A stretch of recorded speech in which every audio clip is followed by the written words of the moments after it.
Ejiwunmi Olujide is the name, and I want to take us through this seminar paper on features of effective education quality assurance evaluation report, delivered by the Director, Coordinating Evaluator, FECAS, Lagos, Mrs. Elujoba R.Y. But for this purpose, I'm taking us through through our presentation, and at the end of the day, you should be able to get what a report entails and how to go about it. Let's look at the next slide. Now these are the outlines that we're looking at. What are we looking at in this seminar paper? We're looking at the introduction to reports. We're looking at what is report, what is education quality assurance report, importance of QA report. We're looking at characteristics of quality assurance report, tips for writing good qualitative quality assurance report, things to avoid in writing QA report, and conclusion. Ordinarily, what's a report? A report can be defined as follows: a statement of an investigation. It's also a detailed account of an investigation. It's a summary of activities within a given specified period. It's a document that represents information in an organized format for a specific audience and purpose. We are saying that all the outings that we carry out, OSCO evaluation, follow-through evaluation, teaching and learning evaluation, and what have you, you must write a report on those outings. And the way you put the report down will determine whether the report will serve that purpose or not. It's very important we bear that in mind. Next slide. What is a report in quality assurance evaluation? What is a report? A report is a collective decision reached on all the evaluation areas of a particular school by a team of evaluators. When you talk about whole school evaluation, the team has gone to the school, they've carried out the evaluation, and they've come to corporate judgment on those aspects as well as overall effectiveness. Then they must write the report out. They must write the report out. In this case, it involves each evaluator writing on assigned areas of evaluation following the format provided in the quality assurance handbook. So the importance of report writing, very important. Report writing is very important. In fact, someone says that what you put down, you will not forget. But what you just put, what you have offhand, somebody can forget. And that shows also the importance of report, importance of putting something down. So what's evaluation report? It provides feedback to stakeholders on the importance of the school. It helps the school identify its strengths and areas for further improvement. It serves as a reference materials for determining the level of progress, attainment of the school against nationally determined standard. It provides input for school development plan. So the reports will identify the strengths of the school, what we tell the stakeholders, how the school has performed, the strengths of the school, the weaknesses, what they need to do to improve further, is the report that the team has written at the end of the day.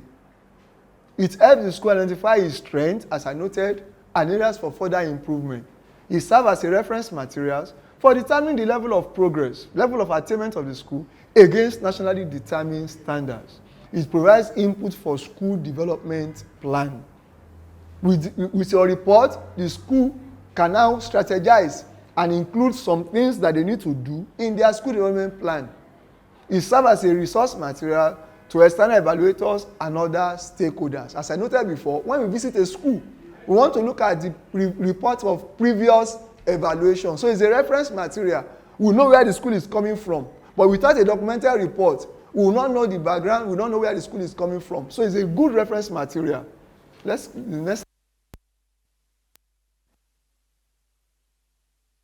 next and the context. Evaluation reports should be written primarily to inform stakeholders. That is the audience. It's to inform stakeholders. The school, made up of the principals, the teachers, the learners, the PTA or parents forum, the SBMC, even the government. So it's written primarily to inform stakeholders. It should be about the distinctiveness and effectiveness of the school. Evaluation reports should be written in simple language. We are looking at the audience and the context. It should be written in simple language, present simple tense. It should support the school's self-evaluation by providing a fair and accurate estimate of the school. I told us when you go for whole school evaluation, you are going there to carry out external evaluation to validate the internal evaluation. So it should support the school self-evaluation.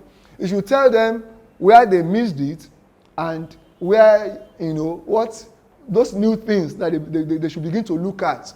We, as external evaluators, should be able to do it more professionally, more better than the school. So it should be something like a training for those school administrators to get better in carrying out their own school self-evaluation. You should focus on the aspects and achieve a sensible balance between strengths and weaknesses. And it should support the school improvement process by focusing on a learner's achievements. For instance, for an outstanding school, it should be something like, when you're writing your report, like probably 5 strengths and probably 1 weakness that they need to do to improve. For a good school, maybe 4 strengths and 2, so that's why what it means to strike a balance between strengths and weaknesses. For a fair school, maybe you share it equally, 3 strengths and 3 weaknesses on what they need to do to improve. For a poor school, maybe 1 strength and 4 weaknesses on what they need to do to improve. So you should strike a balance really between strengths and weaknesses. Let's look at the next slide. Preparation, very important. Good presentation and clear thinking are the keys to writing good evaluation reports. Good presentation and clear thinking.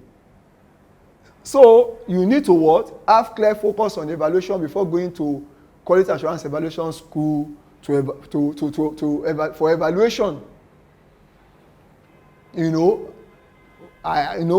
you look at that process of school evaluation, it starts from there, because you cannot give what you don't have. It is the input that determines the output, as I noted before.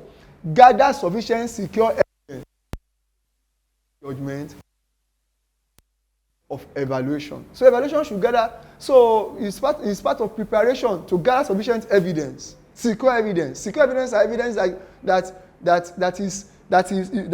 you can defend, that is reliable, that you can defend, that follows our ODD, observation, documentation, and discussion. Ensure that they fit together to give clear and unambiguous view of the school. So all those evidences must be brought together to make sure that it speaks on the strengths and the weaknesses.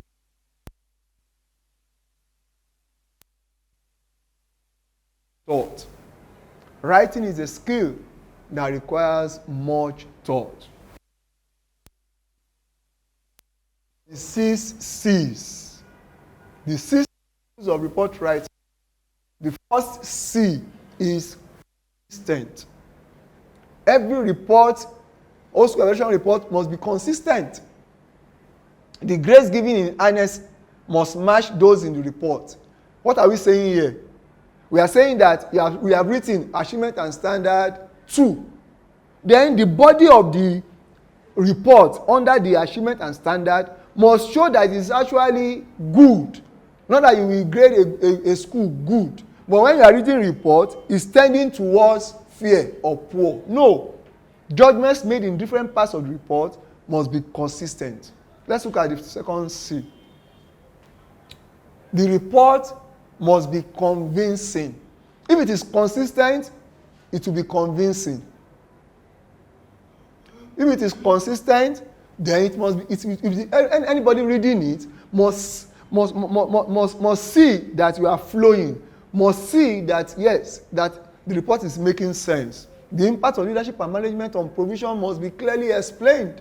If it must be convincing, the impact on provisions on standards and achievements, on progress, must be what? Coherent and plausible. Any anomalies in the grading pattern are credible and explained well. The identified areas for further improvements are helpful in moving the school forward, and something the school has control over. When something is convincing, you are saying that report, there is no ambiguity. You are saying that But you are saying that people reading it, they are convinced that the writer has done a good. They are talking about the overall grade for each paragraph is effectively supported and explained by the text. If the report is consistent, if it is convincing, it means that it is clear. Cause and effect are explained well within each paragraph. Lively and interesting words are used without resort to vernacular. In quality assurance report, cause and effect is very important. The school does not have toilets, does not have adequate toilets, and this affects learners' hygiene. So cause and effect must be clearly explained well within each paragraph. Let's look at the next report, the next C. The report is concise. The overall length of the report is in line with upstairs recommendation. That is when it is concise. And there is no unnecessary repetition, particularly of weaknesses that are not issues for improvement. Under concise, we are saying that there are some aspects that must be between 10 to 15 lines. There are some aspects that must be between 15 to 20 lines. For instance, of all the 7 aspects, teaching and learning and leadership and management must be between minimum of 15, maximum of 20. While the other aspects must be minimum of 10, maximum of 15. So if, for instance, you now have 25 lines, you now have 30 lines for achievement and for achievement and standard, then that report is not concise. Or for leadership and management, you now have something like 12 lines instead of minimum of 15. The report is not concise. So the report must be concise, and the key issues have been so designed that if it is followed systematically and religiously, then you will achieve conciseness. It's as good as that. Let's look at the next C. Areas of the schedule. Judgment is in line with peace judgment, and it does not contain personal views. When it is compliant, it means that you have covered the key issues. It means that you do not put those key issues for achievement and standard, you do not report it in reporting internal and external examinations, for instance, in learner's personal skill, instead of achievement and standard, we make the report not compliant. That means that you have not followed the principles. You have not followed the guidelines. So following the principles and the guidelines makes a report compliant, and it does not contain personal views. But as I told us before, it must be evidence-based. Evidence-based. Let's look at the next outline and the next slide. The report is correct. Spelling is accurate, grammar is correct, punctuation is right, jargon is absent, text refers to teaching rather than teachers, especially if it is negative. It must be, in fact, there is no need to rush to submit any report. We must make sure that we cross the T's, dot the I's, and make sure that our grammar is correct, make sure that spellings are correct, because people reading it outside. It is the report that will tell who you are. It will tell you the quality of the officer writing the report. So every report must be correct. Let's look at the next slide. So let's now look at general writing protocol. Use the template for report writing. In our evaluation handbook, there is a template for report writing that must be religiously used. And there's a soft copy of it that once you have that soft copy, you just type into that template and it fits, it expands on its own. So there's a template for report writing which has a soft copy for every report. Do not add borders or fancy fonts. Use calibri size 11 for text and size 14 for headings. That size 14 is just for the front cover heading, quality assurance evaluation report, in the front page, front cover, Calibri size 14. But the other aspects must be Calibri size 11. Only that for those aspects, you make sure that you bold them. You bold them. Write in the present tense, e.g. use present tense. The quality of teaching and learning is fair.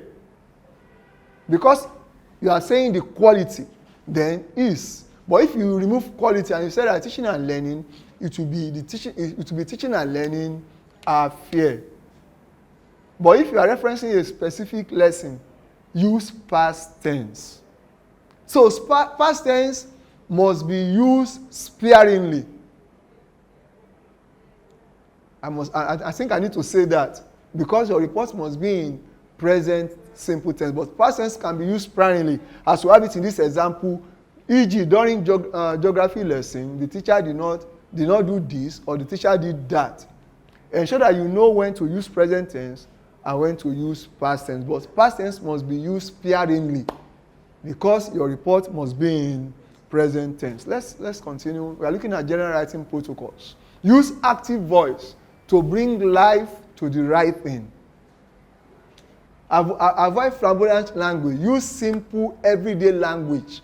Don't go and look for a word in the dictionary that when they are reading report like this, they need to go and find the dictionary to look at what you want to say or what that word is saying. No, use simple everyday language that a layman will read and understand. Please do not use dense argument. The report is not a, how do I put it? It's not an argumentative essay that you need to support with arguments. No, it's just the effect and the impact. The cause, the effect, and the impact is very important. Use clear, direct statements with short sentences that tackles one idea at a time. Use simple constructions when starting sentences. Avoid tendency to start sentences with their wa. No. Use simple constructions. If judgment is good while writing the report, start with the good aspect and go to the weak areas. Always start with the strengths before the weaknesses. Maybe achievement and standard, for instance, is a good one. Then you start with the strengths. Then when you are ending it, you now put those weaknesses that made it good and not outstanding. But don't start with the negative first. Start with the positive. Next slide. Evaluative writing. We are looking at, quality assurance evaluation writings must be evaluative. You are trying to make judgments based on evidence before you. So establish patterns and trends in performance of boys and girls. Write on how learners are gaining knowledge and skills. Relate cause to effect rather than describing what they are doing. Always relate cause to effect. Write evaluative sentences from evidence. Avoid speculations and advice and assumptions. Don't advise in your report. Don't advise. However, they can do this to just the evidence, the cause, the effect, and the impact. Evaluate progress that learners are making over time and by different groups in the class.